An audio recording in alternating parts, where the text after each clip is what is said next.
Soy José Ángel Esteban, docente en la Universidad Carlos III y además de eso soy periodista desde hace muchos años, guionista de cine y televisión y productor efectivamente y director y guionista de podcast, tanto de ficción como sobre todo documentales.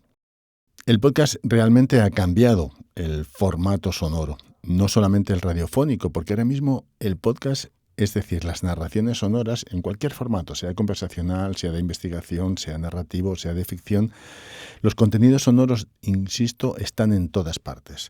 De la misma manera que el cine perdió su hegemonía o su centralidad cuando apareció la televisión y después la televisión la perdió cuando apareció YouTube y otras plataformas semejantes audiovisuales, también la radio ha perdido su hegemonía de la narración sonora cuando apareció el formato de podcast, que ahora mismo está en todos los lados presentes. Da igual ser un periódico, una entidad de gestión, una universidad o una empresa de alfileres, puedes tener tu podcast. Da igual ser una empresa o unas personas que individualmente o en colectivo desarrollan su propio contenido sonoro.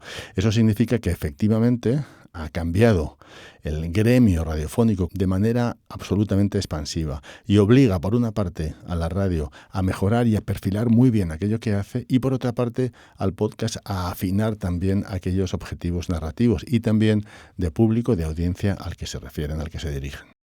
Desde el punto de vista del podcast periodístico narrativo, tiene todos los atractivos. Yo siempre cuento en clase que es un formato ligado a la idea de la perdurabilidad.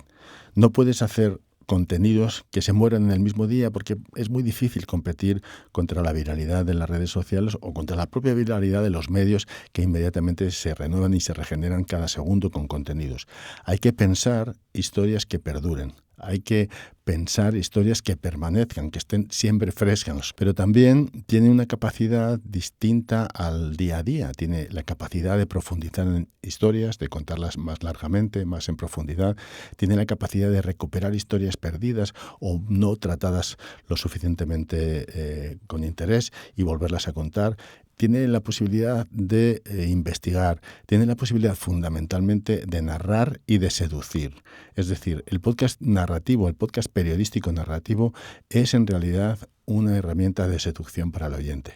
Hay que contar historias de la realidad con, como yo insisto mucho, con la gramática de la ficción, con esa capacidad para transformarlo todo en un relato que, ojo, y esto es fundamental, manteniéndose absolutamente fiel a los hechos, es decir, siendo periodístico, construya esa manera de contar de forma que llegue de forma mucho más sólida y seductora al oyente. Además, permite ahora mismo la capacidad para crear es infinitamente más abierta en estos momentos, pero también la posibilidad de quedarse sumergido en un océano de producciones en la que la tuya se muera o no destaque.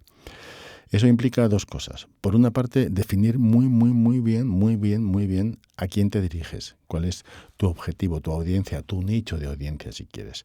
Por otra parte, pensar cuáles son las herramientas que tienes que utilizar y utilizarlas bien.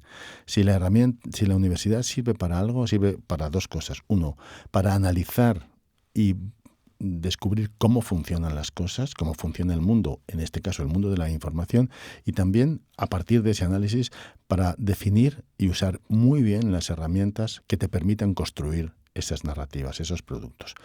Entonces, si por una parte tienes clarísima la audiencia a la que te diriges y por otra parte sabes utilizar muy bien las herramientas, solamente hay un tercer elemento clave para todo esto, que es el deseo, es decir, la voluntad de hacer las cosas, la necesidad incluso de hacer las cosas, de sentirla como una especie de necesidad personal.